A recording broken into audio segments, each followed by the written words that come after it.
Hello everyone, welcome back to my YouTube channel. So today the topic that we're going to take is of master's first year, first semester, and it is from Handbook of Critical Approaches. And the first topic that we're going to take from it is of historical and biographical approaches. And I'm going to upload my handwritten notes as well, but they are not, I mean, um, beautifully written. It was for myself, so it is just running hand notes. In case sometimes you need it before exam, one day before exam, when you have not studied that topic. So this will give you a briefing about it. Otherwise, here I'm going to explain it to you in a very well manner. So I will be giving the link in the description box. So let's begin with what is biographical and historical approach. When we talk about this approach, we are going to understand it in context of two illustrations, that is Hamlet, and the other one is To His Coy Mistress. I know you have been given other illustrations as well in your book, but I'm going to focus on these two. And in other approaches as well, I'm going to teach you through taking example from these two only, so that it becomes easier for you to understand the concept and you can yourself make the difference between all the other approaches like psychological approach, mythological approach, etc. So let's just begin with the first approach. So when we talk about biographical and historical approach is basically the time and place when a particular text was written. What was the time when the text was written? Time means कि किस time पे, किस time period पे, किस as में वो लिखा गया है. Was it written in a romantic age or neoclassicism or any age? उसका बहुत डिफरेंस होता है because of course different ages had different characteristics of its own essence. So वो चीज़ important है historical context में पढ़ने के लिए. When we talk about historical context, दूसरी चीज़ जो हम देखते हैं, the place in which the text was written, which means was the text written in Europe or India? बहुत फ़र्क है because of our social cultural conditions. Okay, now we talk about biographical approach. When we talk about biographical approach, it means that you're going to talk about the author's life, his personal struggles, his thought process, and what could be his motivation because of which he was able to write this text. Okay, so let's just dive in what all you have to write if you get a question regarding historical and biographical approach. So, okay. So when we talk about historical and biographical approach, it involves analyzing the text through historical context. We emphasize on how historical events, social structures, and cultural norms influence literature and how literature has evolved throughout. The primary concern of us as readers is to understand the time and place in which the text was produced. And it is important to know the time and place when the text was produced in order to understand the text or analyze the text accurately. And the most important thing that I'm going to tell you is that we are going to analyze the text based on its relevance to its original or contemporary audience. We are not going to perceive the text through our perception. हम उसे उसकी original audience के basis पे जज करेंगे, basis पे analyse करेंगे. As I already told you, when we talk about biographical approach, we investigate author's life, his experiences, his personal achievements, his background. हमें वो समझने की ज़रूरत है, उसका सोशल इकोनॉमिक स्टेटस, उसके पॉलिटिकल बिलीव्स, उसके personal experiences that help to shape or motivate him to write that piece of text, a piece of writing. And when we talk about literature, it is deeply embedded in its culture and social norms. जो भी कोई piece of writing लिखी जाती है, that is very much influenced by the social conditions that are prevailing during that time and the cultural conditions या फिर खुद के कंटेम्प्रेरी वैल्यूज़ जो इंसान के होते हैं, वो कहीं न कहीं दिखते हैं, झलकते हैं through the writing. And just need to remember that बार-बार मैं आपको ये चीज़ कह रही हूँ that we need to analyse the text, चाहे वो हिस्टोरिकल क्रिटिक्स हैं, they need to analyse the text in perception to its original audience या फिर उसकी जो कंटेम्प्रेरी ऑडियंस है, उनके नज़रिए से हमें टेक्स्ट को एनालाइज़ करना है। Then only we can do justice with the text, उसको एनालाइज़ करके। That is what it means that you are historically analysing the text उस कंटेक्स्ट में। सो जो हिस्टोरिकल क्रिटिक्स होते हैं, they examine the text in a way कि वो कैसे इंटरैक्ट कर रहा है उस समय के और वर्क से। अगर कोई पर्टिकुलर टेक्स्ट है, उसके साथ साथ और जो राइटर्स लिख रहे हैं, वो उसके साथ इंटरैक्ट कर पा रहा है कि नहीं? कुछ सिमिलैरिटीज़, कुछ डिफरेंसेस है उस टेक्स्ट में। That is what historical critics are going to examine. And दूसरी चीज़ व्हाट हिस्टोरिकल क्रिटिक्स डू कि वो उस टेक्स्ट की इंटरैक्शन देखते हैं कंटेम्प्रेरी टेक्स्ट के साथ। दो चीज़ें हैं, पहली तो है सेम टेक्स्ट की सेम एनवायरनमेंट में, सेम एज में इंटरैक्शन देखी जाती है दूसरे वर्क्स के साथ जो दूसरे राइटर्स ने लिखी है। Okay. And second thing is that historical critics examine कि वो सेम टेक्स्ट पुराने टेक्स्ट से कैसे इंटरैक्ट कर पा रहा है। Because obviously if I am writing something today, it is going to have essence of contemporary writings. कहीं ना कहीं मेरा भले ही एक नया स्टाइल इवॉल्व होगा, कुछ ना कुछ तो there will be something that my text will be interacting with the previous one, the contemporary one. कुछ तो सिमिलैरिटी होगी, कुछ डिफरेंसेस होंगे, that is what we have to analyse. So all these traditions, genre, as we now say, and convictions influences the text.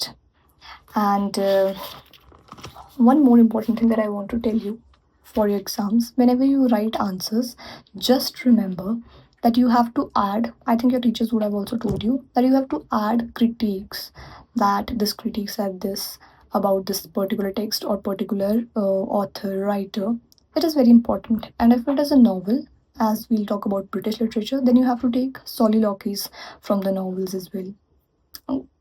It's okay, I'll provide you with some notes and they will be having some critiques as well. So when you write critiques, it is very important, otherwise you will not fetch marks. Okay, and let's start and let's continue. And when we talk about biographical approach, we need to analyze the text through author's life. We need to know his personal experience, his social environment, historical context, what all influenced him to write that particular text. This biographical approach, if we talk specifically, was dominant during 19th and 20th century. And we here see that what could be the author's intentions and his experience, how all these things influenced his writing. Through historical and biographical approach, we try to understand that what our author is trying to convey through his writing. And when we talk about biographical approach, it finds a parallel. ये कहीं ना कहीं एक ना जरिया ढूंढ लेता है ऑथर की लाइफ और उस पर्टिकुलर टेक्स्ट के बीच में एक कनेक्शन ढूंढने की कोशिश करते हैं कि अगर ऑथर ने कोई दुखी चीज़ लिखी है और वो बार बार उस दुख को दर्शा रहा है, if for example, I am a writer and I'm again and again writing, my writings show that I have some grief, sorrow regarding relationships, तो वो कहीं ना कहीं बायोग्राफिकल अप्रोच के क्रिटिक्स ये स्टैम्प आउट कर लेते हैं that it is somewhat related to my life. और ये हमें पता कैसे चलेगा? हिस्टोरिकल बायोग्राफिकल कंटेक्स्ट पढ़ के, when they are going to go through the primary resources जो मैंने वो बोला, प्राइमरी सोर्स होते हैं जैसे लेटर्स हो गए, डायरीज हो गई, रिकॉर्डेड इंटरव्यूज़ हो गए, ऑटोबायोग्राफीज़ हो गई, ये हिस्टोरिकल डॉक्यूमेंट्स हो गए, ये सब चीज़ों को छान-बीन करके दे कैन मेक आउट कि एक्चुअली मेरी पर्सनल लाइफ में जो चल रहा था somewhat I have written about that thing only. Okay. But जो ये बायोग्राफिकल अप्रोच है इसको थोड़ा बहुत क्रिटिसाइज इसलिए क्या किया जाता है बिकॉज आप बहुत स्ट्रेट फॉरवर्डली, बहुत सिंपलिस्टिक तरीके से कनेक्शन बना लेते हो ऑथर के लाइफ में और उसके काम के बीच में। Not always it is compulsory कि कोई इंसान अगर पर्टिकुलर चीज़ के बारे में लिख रहा है, if I am writing about for example cheating, so it does not always mean that I have been cheated on. क्या पता I would have cheated on someone else. So you never know, इसलिए इसे criticise भी किया जाता है। And when we talk about biographical approach, ये psychological state देखता है ऑथर की, जो कहीं ना कहीं उसके प्लॉट, उसके कैरेक्टर या फिर ओवरऑल स्टोरी में दिख ही जाता है। And as I already told you that हर चीज़ के पॉजिटिव नेगेटिव एस्पेक्ट्स होते हैं, इस चीज़ के भी हैं। जब हम बायोग्राफिकल अप्रोच की बात करते हैं तो उसके पॉजिटिव एस्पेक्ट्स होते हैं कि हमें एक डीपर अंडरस्टैंडिंग मिलती है। जब हमें पता चलता है अबाउट ऑथर्स लाइफ तो हमें कहीं ना कहीं we get to know about his life. Sometimes कभी कभी ऑथर की लाइफ में इतना कुछ हो गया होता है that we sympathise with them. So yes, it provides us a deeper understanding, एक कनेक्शन बन जाता है हमारा as readers with author. And it also gives us a clearance, एक क्लियर आइडिया प्रोवाइड करता है कि why would have we written ऐसी कोई चीज़। कभी कभी कोई चीज़, कोई राइटिंग, पीस ऑफ राइटिंग आपको ना ये क्वेश्चन मार्क लगा देती है that what sort of thing is it, ये लिखने का तात्पर्य क्या है, ये लिखने का मतलब ही क्या था। बट इस क्वेश्चन का answer could only be given कि जब आप ऑथर को जानो। सो इसके पॉजिटिव एस्पेक्ट्स ये हैं। लिमिटेशंस के बारे में अगर हम बात करें तो कहीं ना कहीं लिमिटेशन यही है इसमें अपना कि इसमें हम लिटरेचर को इतना छोटा कर देते हैं कि हम लिटरेचर को सिर्फ एनालाइज कर रहे हैं ऑथर की लाइफ के बेसिस पे। उसकी लाइफ में दुख है तो इसलिए उसने टेक्स्ट ये लिखा है। हम यहाँ पे इंटरप्रिटेशन क्या हो सकती है टेक्स्ट की, उस पर ज़्यादा जोर नहीं दे रहे हैं। हम उसको उसकी क्रिएटिविटी के लिए, उसकी एसेंस, उसके आर्टिस्टिक क्रिएशन के लिए अप्रिशिएट ही नहीं कर पा रहे हैं। Rather we are just focusing on artist life and his literary work. And reader का तो कोई मतलब ही नहीं रहा। जब हम बायोग्राफिकल अप्रोच की बात करते हैं तो उसमें रीडर का कोई रोल ही नहीं है इंटरप्रिटेशन में। You are just going through author's life, कि ऑथर की लाइफ में दुख है तो हमें बता दिया गया कि हाँ उसकी राइटिंग में भी दुख है, तो मतलब दिस इज द कनेक्शन। आपकी कोई पर्सनल इंटरप्रिटेशन ही नहीं है। सो यहाँ पे हमने बहुत ओवर सिंप्लीफिकेशन कर दी है when we talk about limitations, that we have very much over simplified the life and art. बहुत it has been endorsed into each other in a way कि समझ ही नहीं आ रहा है कि ऑथर की लाइफ और उसका टेक्स्ट इतना ज़्यादा, it is not always compulsion. सबका अपना एक जॉनरा होता है लिखने का, that is also a thing.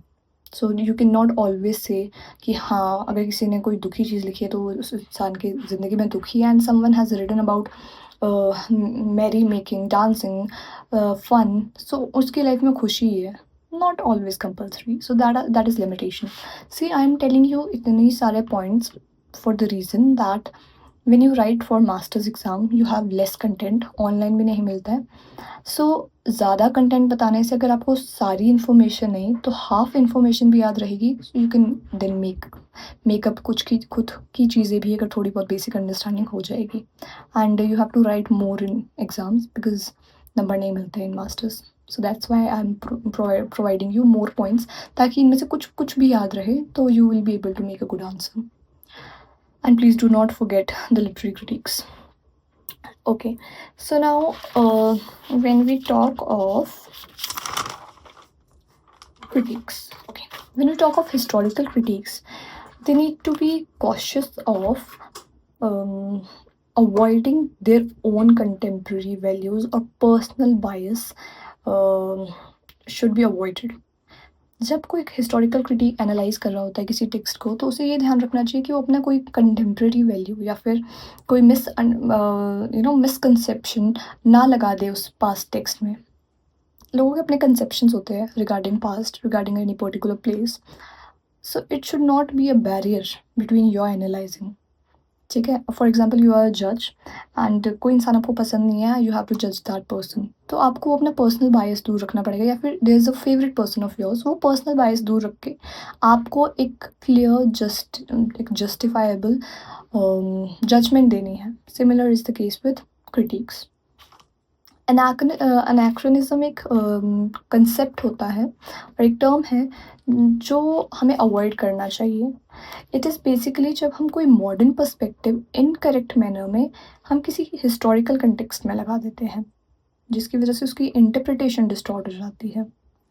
Okay, because आज के टाइम पे the way you think is very different from the past text, जो उस टाइम शायद उस राइटर की समझ में होगा।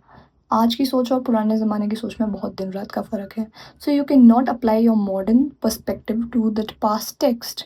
हाँ, अगर if it is applicable then it is fine, but if you are putting a wrong interpretation, तो वो मिस इंटरप्रिटेशन ही बना देगा पूरे टेक्स्ट की, जो शायद ऑथर कहना भी नहीं चाहता, आप उसको इतना ओवर एग्जेजरेट कर जाओगे। So it should not be the thing. Okay, so when we talk about how do the critiques get to historical approaches and biographical approach, वो लोग ये छानबीन कहाँ से करते हैं? How do they get to know कि कौन से प्लेस पे लिखा था, कौन से टाइम पे लिखा गया है, what were the conditions?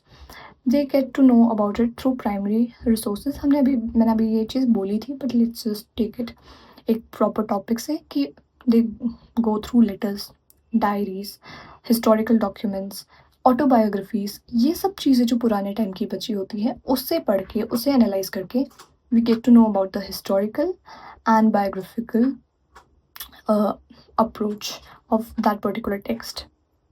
Okay, अब अगर हम बात करें वीकनेस क्या है हमारी हिस्टोरिकल अप्रोच की। बायोग्राफिकल मैंने आपको बताया था उसके बेनिफिट्स और उसके लिमिटेशंस, कि हम बहुत ओवर सिंप्लीफाई कर लेते हैं ऑथर की life and about his work, literary work, reader की कोई ओपिनियन नहीं है, एंड उसका अपना जो आर्टिस्टिक क्रिएशन है हम उसको अप्रिशिएट ही नहीं करते हैं। अब हम स्पेसिफिकली हिस्टोरिकल अप्रोच के बारे में पढ़ते हैं। सबसे पहला तो इसमें डर होता है मिस इंटरप्रिटेशन और ओवर सिंप्लीफिकेशन का।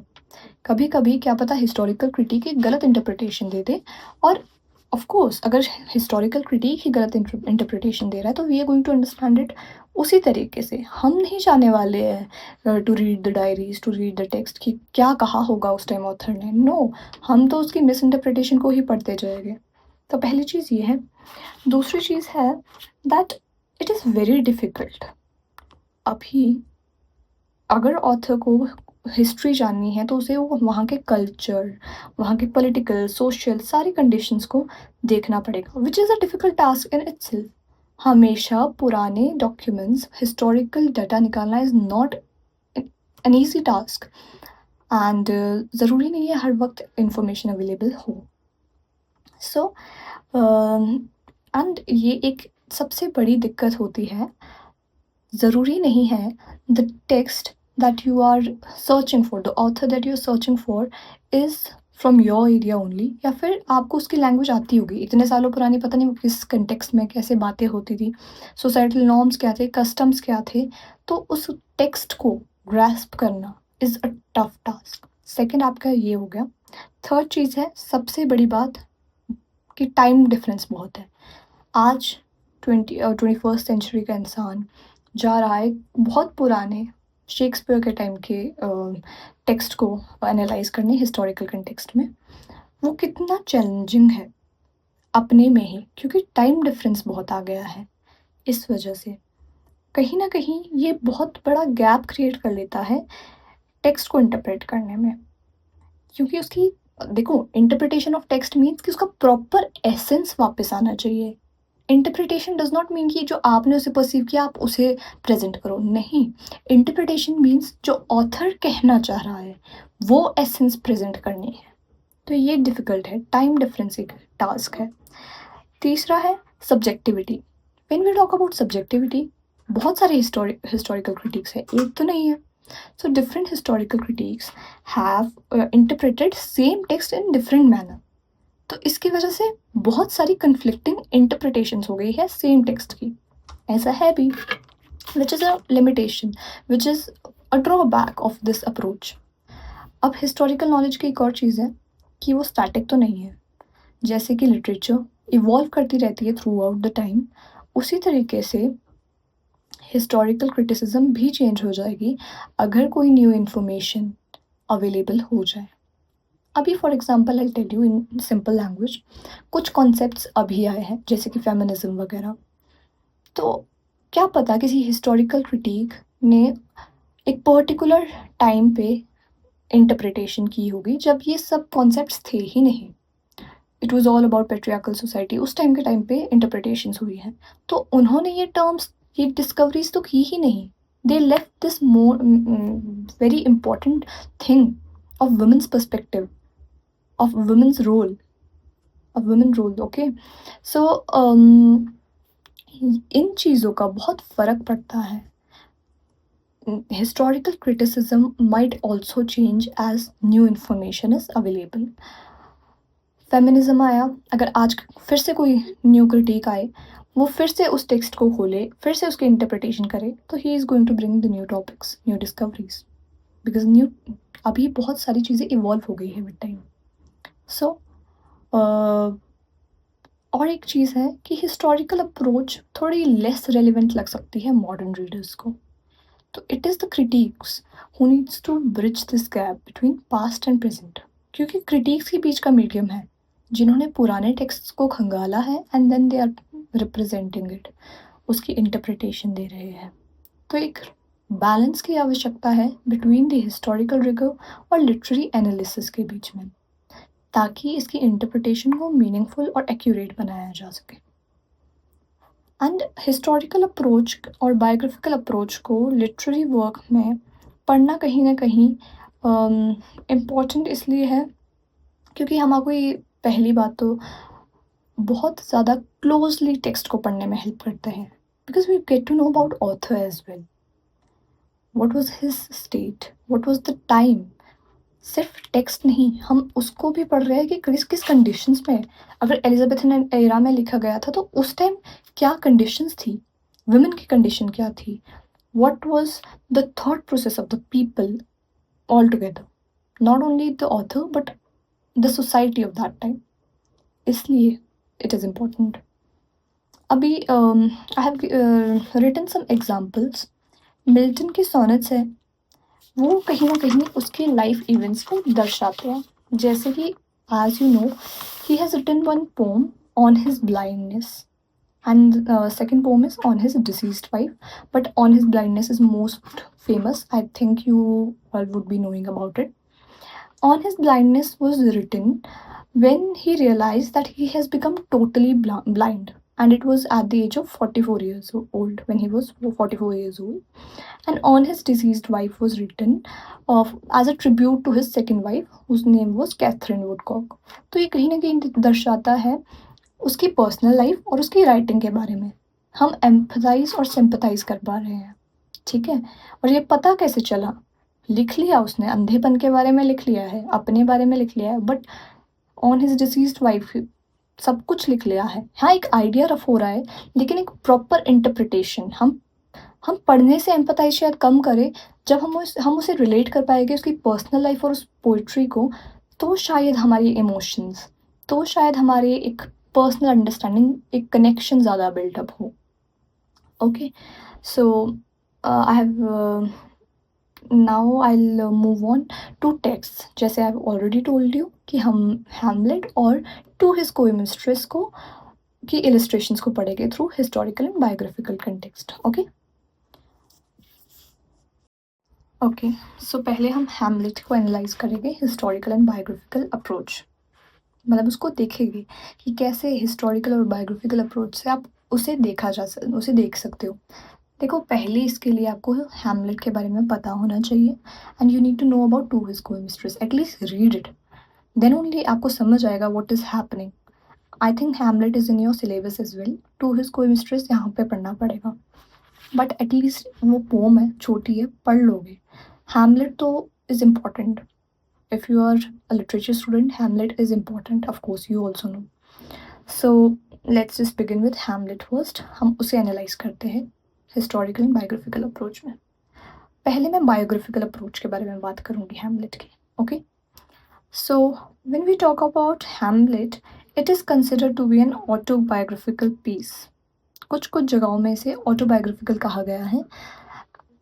हाउ? अभी when Shakespeare wrote it, it was said कि the main character's name was Hamlet, and Shakespeare's own son was named Hamnet, Hamnet. See the real uh, similarity between these two names, Hamnet and Hamlet. Okay, you're getting it. So Hamnet was Hamnet was Shakespeare's son, who was 11 years old, and he died of unknown reasons. And this name and this character's name had a lot of similarity, resemblance. And the theme of the novel is also grief, death, loss of a figure. Yes, and that is why critics say that it can be autobiographical. Might be he was writing about his son, and you can you would be knowing that the major thing that Hamlet was doing was contemplating for his death. And this contemplation of Hamlet's death is shown as Shakespeare's personal contemplation for death. बहुत famous सोलिलोकी है Hamlet की, to be और not to be, है ना। तो उसी के context में बोला गया है जब वो ये पर्सनल कंटेम्पलेशन दिखाई जा रही है उसकी फॉर डेथ। लेकिन यहाँ पे कहा जा रहा है ये शेक्सपियर की अपनी पर्सनली कंटेम्पलेशन थी जो हैमलेट के थ्रू उसने दर्शाई है in his play, okay. And second, ये तो फर्स्ट चीज़ हो गई, फर्स्ट हो गया ऑटोबायोग्राफिकल है। क्यों? क्योंकि उसके बेटे का नाम और कैरेक्टर का नाम एक सा है, थोड़ा रिजेम्बलेंस है। दूसरा, आपके इसमें कंटेम्पलेशन जो हैमलेट की सॉलिलोकी है उसमें आप देख सकते हो he is contemplating for death, जिसमें ये हम कह सकते हैं कि शेक्सपियर अपना पर्सनल कंटेम्पलेशन दिखा रहा है। Third thing is that it is expected that if Hamlet's father would have not been murdered by Claudius, still Hamlet would have succeeded his father. Why? I'll tell you. There is a theory. I don't know if it is true or not, but it is said by some critics that you would have heard about Oedipus complex. Basically, this is a concept I read in my psychology classes. So it talks about that when there's a boy, when you are in your young age, so you're attracted to opposite gender. That is the normal thing. So the kid, this boy is attracted to his mother, and he tries to act like his father because of course he wants to get attention of his mother, and that is what he's talking about, that Hamlet has this feelings that he had some attraction towards his mother. That is why he wanted to kill his father. So I think there's a book named Oedipus Rex. I can be wrong. I don't know. I don't remember. But yes, there's this concept, Oedipus complex and Electra complex. I have read it in my psychology thing. So I don't remember. Literature में एक writing भी है इसके बारे में. So yeah. Third thing is that he would have killed him himself अगर Claudius ने नहीं मारा होता. Fourth thing is एक फादर सन का रिलेशनशिप दिखाया गया है प्ले में, जहाँ पे क्रिटिक्स ये कहते हैं कि शायद Shakespeare is trying to show his own personal relationship with his father which is faulty, which shows his complicated feelings towards his father, okay. And then we talk about fifth thing, that is Hamlet की soliloquies. Hamlet की soliloquies, Hamlet की speech, Hamlet की actions, कहीं ना कहीं ये जो वो प्रोकास्टिनेट कर रहा था अपने एक्शन को, कहीं ना कहीं दिखाता है डिजीज के सिम्टम्स। जैसे कि he had extreme changes in his mood and feeling. He was sometimes hyperactive, sometimes you can see in his soliloquies. He was sometimes very hyperactive and sometimes he was so lethargic to act. And he was disgusted at his uncle Claudius and his mother. He thought about religion, about sin, and you can see that Shakespeare has made the play melancholy by moving our main character, our Hamlet, moving from action to procrastination to contemplation to death, which shows that he was a victim of melancholy. बहुत important point है कि जो उसका ये point था वो action से inaction की तरफ गया, प्रोकास्टिनेशन की तरफ गया, कंटेम्पलेशन टू डेथ की तरफ गया। वो नॉवल को मेलनकली एलिमेंट देती है एंड ये सबसे प्रोमिनेंट एलिमेंट है हमारी इसका नॉवल का। एंड अगर हम रीज़न बात करें कि हैमलेट क्यों इतनी पॉपुलर रही उस टाइम पे, let me tell you, Elizabethan time में लिखी गई है Hamlet. Shakespeare was that writer and इसका फेमस होने का रीज़न था because its theme was related to revenge, और उस time this was a great topic to write on. Hamlet की रिलेशनशिप की अगर हम बात करें बायोग्राफिकल कंटेक्स्ट में वुमेन के साथ, the two women Gertrude and Ophelia, Gertrude mama Hamlet की and Ophelia his lover.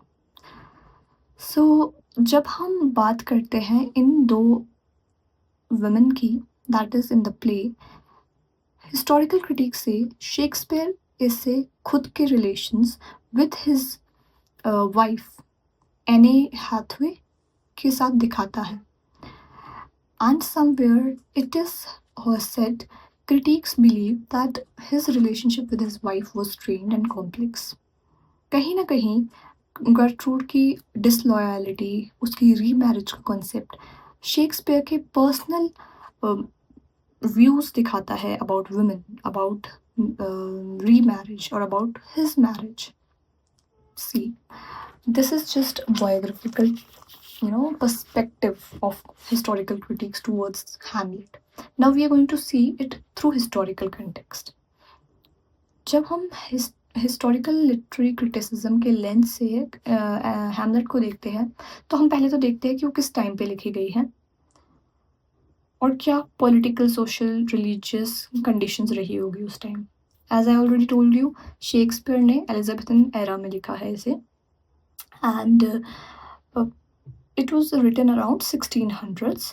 And ये टाइम ऐसा था जब monarchy, succession, legitimacy of rule बहुत मेजर इश्यूज थे। किनशिप चलती थी, राजा रानी वाला टाइम, वो तो चलो अब्रॉड में चलता ही है। And when we talk about Hamlet, तो हैमलेट में एक सबसे बड़ी इंपॉर्टेंट चीज़ दिखाई गई है, that is instability in Denmark. Denmark में स्थापित है ये पूरा प्ले, तो वो इंस्टेबिलिटी डेनमार्क की दिखाई गई है, विच कहीं ना कहीं मिरर्स जो रियलिटी में क्या मिरर कर रहा है, uncertainty of the future of English throne. Denmark का थ्रोन खतरे में है, लेकिन उससे शेक्सपियर दिखाना चाहता है कि English throne is also at stake. Then सबसे इम्पॉर्टेंट चीज़, आई टोल्ड यू कि इसमें हमको दिखाया जा रहा है मोनार्की, सक्सेशन, उस टाइम पे लिखा गया, तो उसी चीज़ से ये पूरा प्ले भी रंगा हुआ है। हैमलेट का जो फादर होता है he is killed by Claudius, और क्लॉडियस ही आगे किंग बन जाता है as per kinship rules. As you know, राजा का बेटा ही राजा बनता है। So as per the rules, Hamlet के फादर की डेथ के बाद Hamlet should have been the ruler, but बन जाता है उसका uncle because his mother marries his uncle. तो कहीं ना कहीं ये हेरिडिटरी रूल भी दिखाता है जो उस टाइम प्रेवलेंट था। You getting it? Historical context कैसा हो रहा है, हिस्ट्री में चलता है, ये हिस्ट्री में चलता आया है रूल, द स्किनशिप रूल। तो वो हैमलेट में कैसे दिखाया गया है, हम उसको देख रहे हैं। ठीक है। नाउ क्लॉडियस क्या करता है? As we know, Claudius is the murderer of Hamlet's father. और एक बहुत ही इम्पॉर्टेंट चीज़ है, पुराने ज़माने में इलिजिटिमेट रूलर्स बहुत हो जाते थे। इंडिया में कितनी बार बाहर से मुगल्स आए, ब्रिटिशर्स आए, कॉलोनी कॉलोनी बना दी, कॉलोनाइज कर दिया। तो सिमिलरली यहाँ पे वही कंसेप्ट दर्शाया गया है that he seized the throne. It was Claudius who seized the throne. तो ये कॉन्सेप्ट दिखाया गया है, और ये बहुत कॉमन थीम है जहाँ पे करप्ट मोनार्क दिखाई जाती है। और शेक्सपियर की हिस्ट्री में ये बहुत बार दिखाया गया है, because Shakespeare belong to that era. Shakespeare ने उस ज़माने में लिखा है जिस ज़माने में ये चीज़ें बहुत प्रेवलेंट थी। इसलिए मैं कह रही हूँ हिस्टोरिकल कंटेक्स्ट का कितना इम्पैक्ट पड़ता है राइटिंग में। You getting it? अब रिलीजन, अब हम रिलीजन देखेंगे। हैमलेट में रिलीजन का रोल क्या था? रिलीजन का सबसे सेंट्रल रोल था हैमलेट की ज़िंदगी में, क्योंकि वो एक मॉरल और फिलोसफिकल डिलेमा में पड़ गया था। और मॉरल और फिलोसफिकल एक इंसान वही हो सकता है हु इज़ रिलीजियस। अब जब ये सब हो रहा था, जब शेक्सपियर रोट दिस, तो England was grappling with the consequences of reformation. एक बहुत इंपॉर्टेंट चीज़ है जो होती है प्ले में, that Hamlet's father's ghost comes. शुरू ही ऐसा हो रहा है प्ले कि उसका गोस्ट आ रहा है, पापा का गोस्ट आ रहा है हैमलेट के, and he talks about that he is trapped in purgatory. ये बहुत एक कैथोलिक एलिमेंट है। सो ये कैथोलिक एलिमेंट है। Purgatory is basically a concept कि वो उसकी आत्मा को शांति नहीं मिली है, भटक रही है। और ये जो कॉन्सेप्ट है, it is rejected in Protestant theology.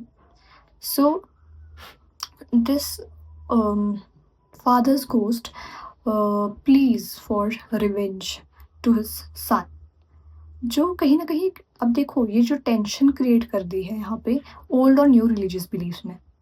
Father कह रहा है कि he is stuck in purgatory, ये कैथोलिक एलिमेंट दर्शा रहा है, लेकिन प्रोटेस्टेंट थियोलॉजी में इसे रिजेक्ट किया जाता है। ये दो ओल्ड और न्यू रिलीजियस बिलीव्स को की टेंशन को दर्शाता है हमारे प्ले में।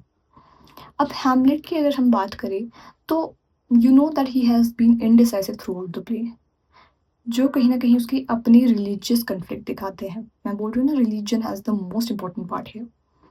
ही is somewhere stuck between Christian doctrine और फॉरगिवनेस। वो बात करता है when Claudius is sitting and praying that अगर मैंने इसे अभी मार दिया तो he will go to heaven, that and he does not deserve it.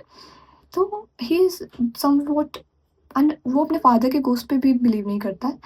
And he tests Claudius that whether he has actually killed his father or not. So he's somewhere stuck between forgiveness and divine justice, and he's all about, he's very focused about sin, salvation, afterlife. वो इन्हीं चीज़ों में घुरा हुआ है। कहीं ना कहीं यही रीज़न था उसके इनडिसीजन या फिर प्रोकास्टिनेशन का। You need to remember सबसे important soliloquy of this novel is to be or not to be. That is the question. ये तो आप एटलीस्ट अगर आपको सब नहीं याद तो ये to be or not to be, this particular line तो आपको should be remembered. हैमलेट का क्वेश्चन आता है सबसे पहले, to be or not to be, the famous soliloquy of Hamlet said by Hamlet only. ये कंटेम्पलेशन ऑफ डेथ दिखाता है, ये लिखना ही लिखना है। ओके तो अगर हम उसकी इसी सोलिलोकी के बारे में बात करें तो ये हमें दिखाता है एक मेडिवलिज्म और रेनेसा प्ले का एसेंस। अब अगर हम इस सोलिलोकी की बात करें तो ये एक ट्रांजिशन है मेडिवलिज्म से मॉडर्न थॉट की तरफ। अगर हम रेनेसा की बात करें तो वो it talks about the self, universe, new ideas, humanism. और हैमलेट की सोलिलोकीज एक इंट्रोस्पेक्शन है which talks about personal truth, individual experience. Hamlet की एक इंटरनल ही कन्फ्लिक्ट चल रही है of action of action and inaction, वो एक्शन ले या ना ले। और इसी एक बहुत इम्पॉर्टेंट चीज़ है कि वो इसी फिलोसफिकल डिबेट में रह जाता है about human agency and free will. वो अपने फादर पे, as I already told you, उसके वो सुपर नेचुरल एलिमेंट में बिलीव ही नहीं कर पा रहा है. He is not able to trust the ghost of his father and he is questioning the established truth. जो उसके फादर ने पूरा सच उसे बताया है, किस तरीके से उसकी मौत हुई है, वो उस पर ही क्वेश्चन मार्क लगा रहा है. Now when we talk about historical context, historical basis पे अगर हम वुमेन की बात करा जाए, जेंडर डायनामिक्स की बात किया जाए, तो कहीं ना कहीं हैमलेट क्रिटिसाइज ये प्ले क्रिटिसाइज करता है पेट्रियार्कल सोसाइटी को, जो उस टाइम एग्जिस्ट करती थी, जो शेक्सपियर के टाइम या फिर एलिजाबेथन एरा में करती थी, 1600 और 1600s में करती थी. यहाँ पे क्या है, women like Gertrude and Ophelia, again Gertrude versus Hamlet's mother, Ophelia versus lover, उनका रिलेशनशिप, उन देखा जाए उनकी वैल्यू प्ले में क्या है, सिर्फ उनका रिलेशनशिप विद मेन. पहले उसके फादर के साथ, फिर उसके अंकल के साथ, फिर अपने बेटे के साथ. अफिलिया की life is also about his father, his brother, his lover, that's all. और गर्ट्रूड ने शादी करी क्लॉडियस के साथ. It is considered wrong, not because उसने बहुत जल्दी शादी कर ली. एक रीजन हो सकता है ये. Hamlet gives this reason that he was upset because she married to her uncle बहुत जल्दी. शी डिडंट वेट, उसने मोर्न भी ढंग से नहीं किया and she just married to him. But the real reason could be, और according to the Elizabethan view, Elizabethan time में वुमेन को बहुत ज़्यादा टाइप कर दिया जाता था with sensitivity of marriage. Marriage was a big concept. Getting remarried was also a big thing for a woman. So this is the reason that पूरा play में गर्ट्रूड को इतना ज़्यादा हेट मिली है हैमलेट की वजह से. हैमलेट का ट्रॉमा इतना दर्शाया गया है कि it was because of Gertrude that Hamlet had gone mad. And it, people say that Hamlet was just faking it.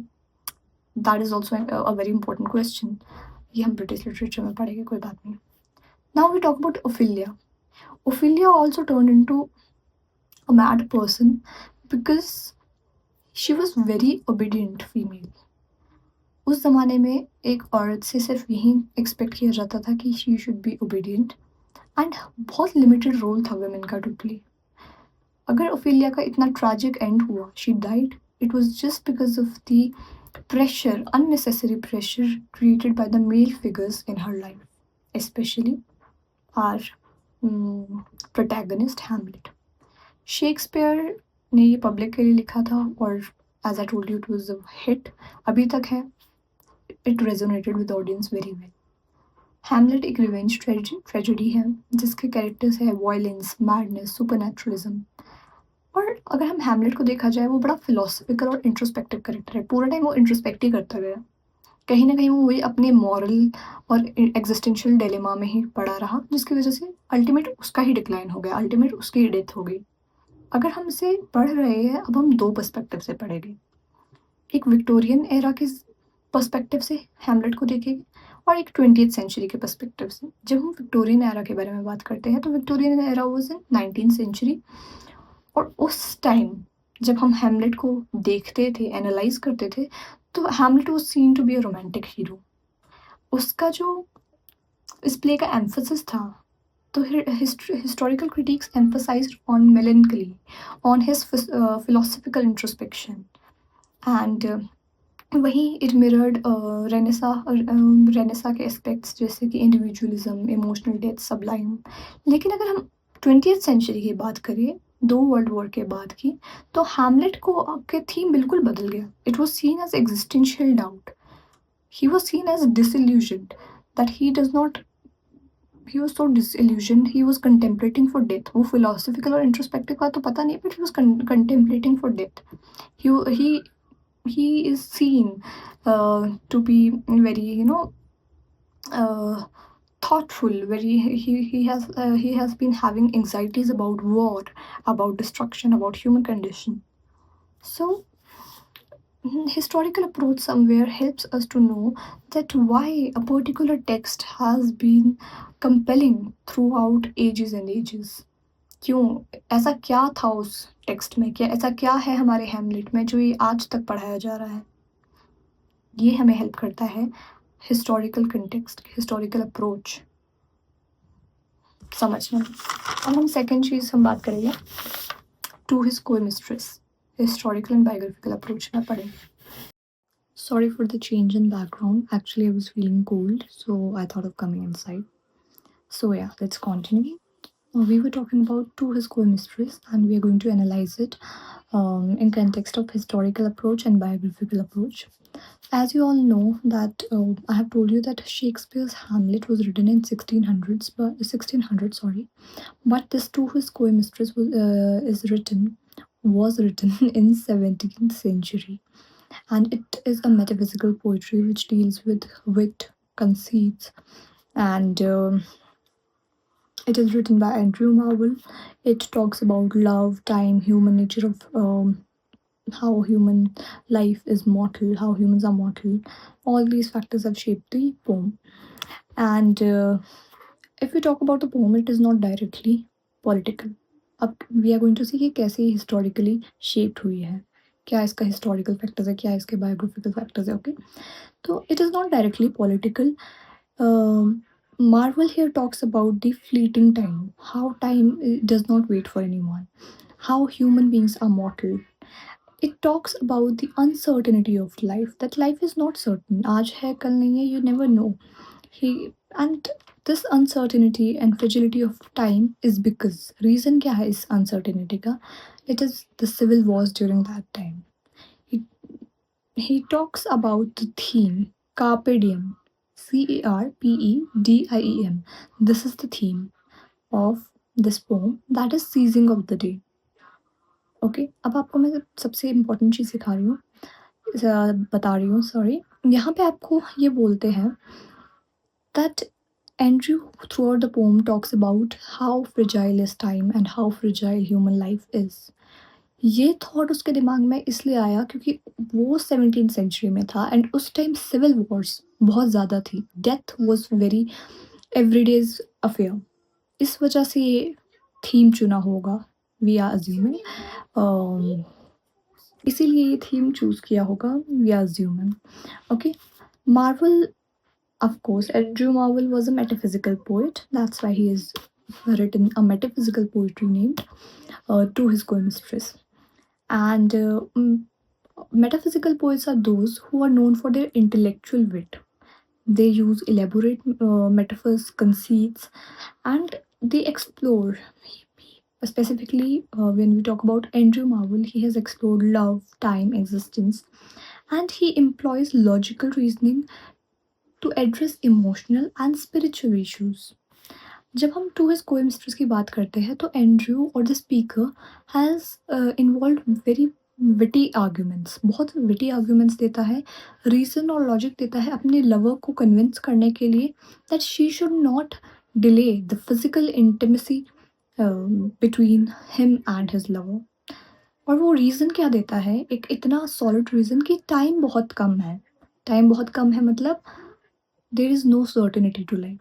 And as I told you, उनकी ज़िंदगी में सर्टेनिटी क्यों नहीं थी? बिकॉज सिविल वॉर्स थी, डेथ वॉज एवरी डेज, वैसे every day's affair.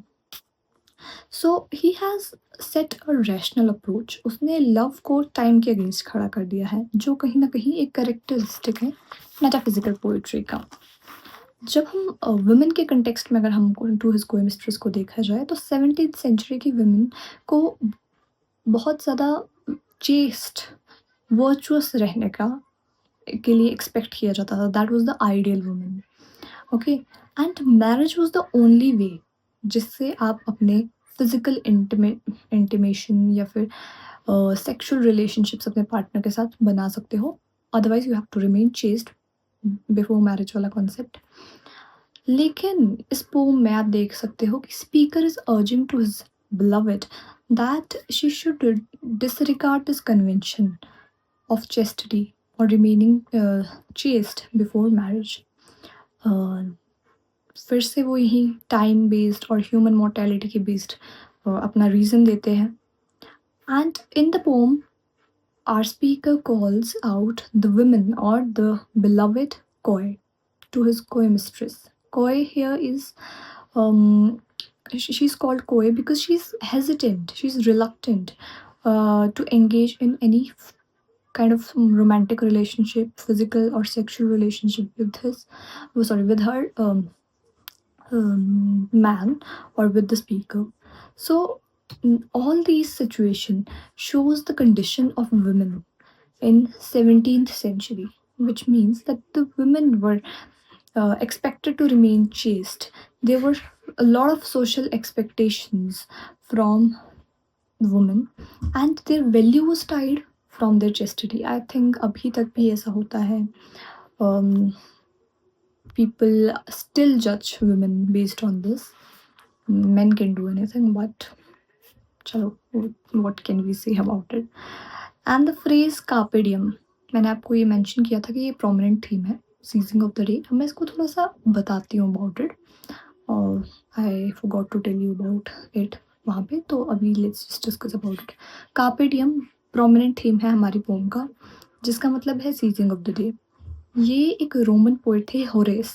I think you would be knowing about him. हमारे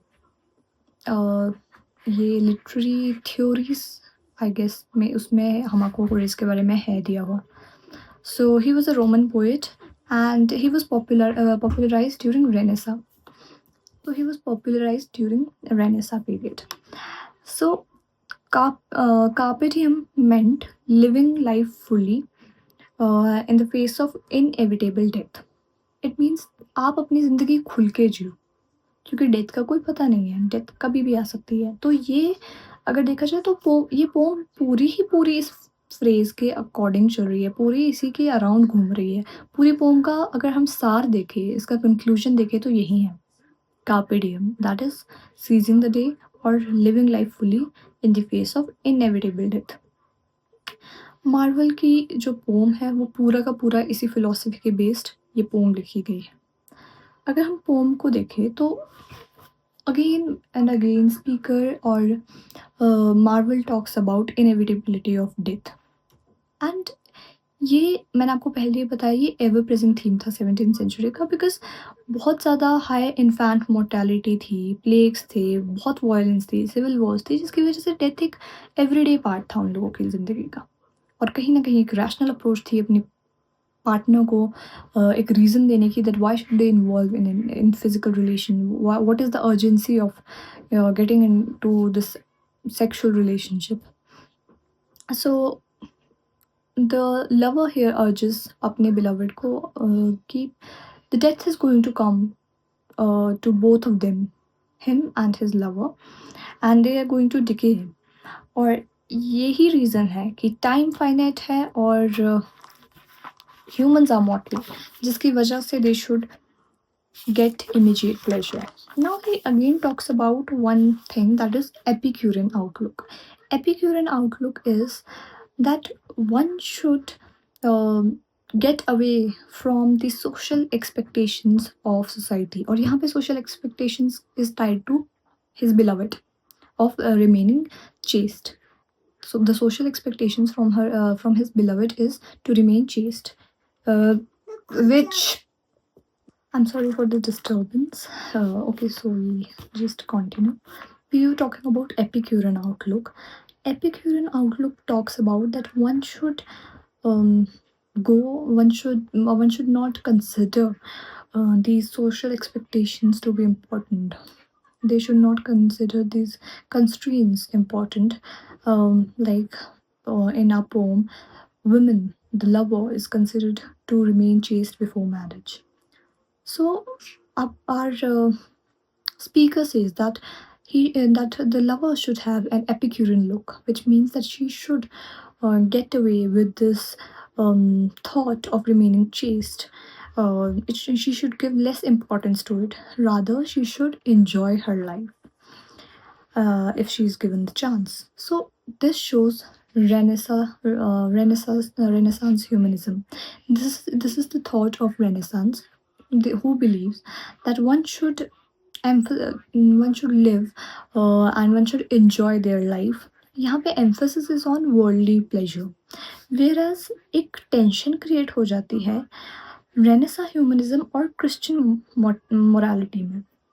अगर हम रेनेसा ह्यूमनिज्म की बात करें तो it talks about worldly pleasures, लेकिन क्रिश्चियन मोर्टैलिटी हमें एक स्पिरिचुअल वर्ल्ड में ले जाती है, एक रिस्ट्रेन करती है। जैसे कि आप इंडियन एग्जांपल ले लो, आपका मन तो करता होगा that we are modern, yes what's wrong in having more body counts, but when it comes to our religious spiritual things, then there is something that holds you back.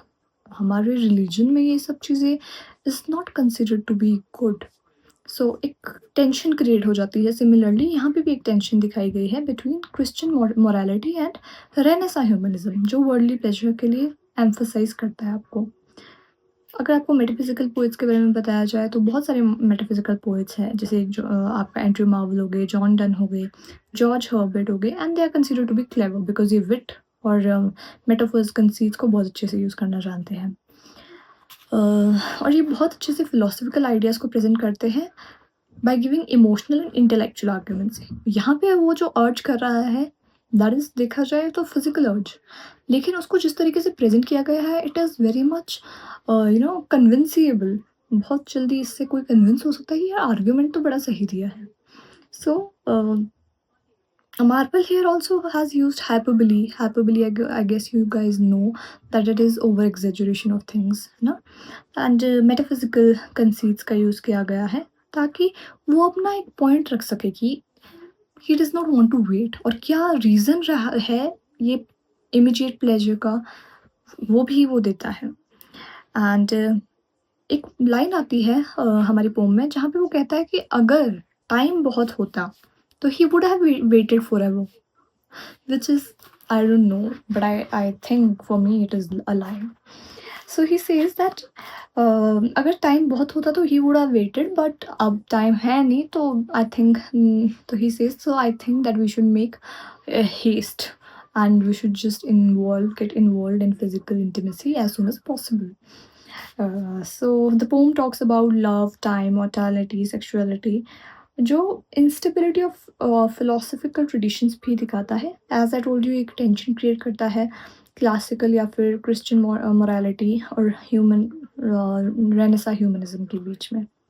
सो अगर हम historical approach के बारे में बात करें तो historical approach इस pome को बहुत बड़ी एग्जिस्टेंस दे देती है, एक सिडक्शन पोम के अलावा भी। अगर पोम को देखो तो इसमें सिर्फ पोएट उसको अर्ज करे जा रहा है कि भाई we do not have time, हम लोग मर जाएंगे, तो उसका वैसे सेंस है इस बात की कि हाँ ह्यूमंस आर मॉर्टल, एक ना एक दिन हम मर जाएंगे, but still you have life span तो है ना, आज नहीं तो get married and then have whatever you want. But यहाँ पे सेंस कैसे बन रही है वो चीज़, यहाँ पे सेंस बनी क्योंकि हमने देखा हिस्टोरिकल बैकग्राउंड। 17th सेंचुरी में सिविल वॉर्स थी जिसकी वजह से डेथ एक डेली अफेयर था, इसलिए वो कह रहा है mortality of life here means कि उनकी तो ज़िंदगी हर दिन गिनने पे चल रही है कि आज नहीं तो कल मर जाएंगे। That's why he is urging and his argument here is considered to be strong. अगर आज के ज़माने में लिखी जाए, चलो पॉइंट तो है कि डेथ हो सकती है कभी भी, but still get married, you can say that get married और फिर 30 साल में शादी करो, फिर जो करना है करो। लेकिन यहाँ पे है दिखाया गया है जब हम हिस्टोरिकल अप्रोच से पढ़ते हैं दैट यहाँ पे ज़िंदगी की गारंटी ही नहीं है, हर दिन यहाँ पे मौत का खेल हो रहा है, we could say. So that's why his argument is very well. So this is how we can see historical और बायोग्राफिकल अप्रोच को इंडिविजुअली, और साथ ही साथ में हम टू हिज कोइंस्ट्रेस एंड हमारा हैमलेट के कंटेक्स्ट में इसे हम पढ़ सकते हैं। If you have been given a question based on historical and biographical approach, तो आप पहले हिस्टोरिकल एंड बायोग्राफिकल अप्रोच को एक्सप्लेन कीजिएगा एंड देन हैमलेट और टू हिज कोइंस्ट्रेस में इम्प्लाई करके अगर आप दिखाओगे that would be the best. You will fetch numbers, and moreover add critiques. I'm telling you time and again that is going to count, add on to your marks, or that is going to reduce your marks.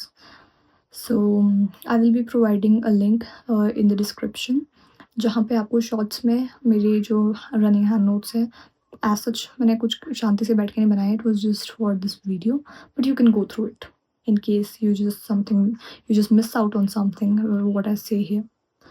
Okay, so thank you so much for watching this video, and I hope you like it. Like, share, and subscribe to my channel so that I can grow along with you. Thank you.